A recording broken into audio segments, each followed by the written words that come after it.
नमस्कार. आरोग्य ही संपत्ती या शब्दामध्ये सगळं काही येतं. आरोग्य म्हणजे आपलं संपत्ती. शरीर सुखी असेल तर मन सुखी असणार आहे.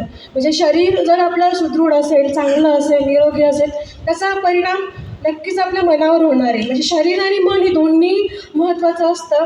आणि आपण रोज म्हणजे ॲक्च्युली मी 3 वर्ष झाली योगा करते, त्याचा रिझल्ट, त्याचा अनुभव मला स्वतःला आहे.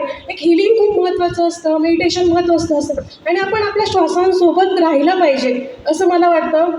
आणि म्हणजे खूप एखाद्याकडे खूप भौतिक सुविधा आहे, सगळं काही आहे, सगळं काही तो मिळवू शकतो, पण त्याचं शरीर जर ठीक नसेल तर तो नाही काय करू शकत. पण दुसरा व्यक्ती त्याचं शरीर चांगलं आहे, मन चांगलं आहे, तो झोपडीत पण सुखी राहू शकतो किंवा सुविधा नसलेल्या गोष्टीमध्ये तो आनंद शोधू शकतो. आणि आनंद खूप मोठ्या गोष्टीत नसतो, तो आपण छोट्या छोट्या गोष्टीमध्ये शोधला पाहिजे आणि आरोग्याचा विचार केला पाहिजे.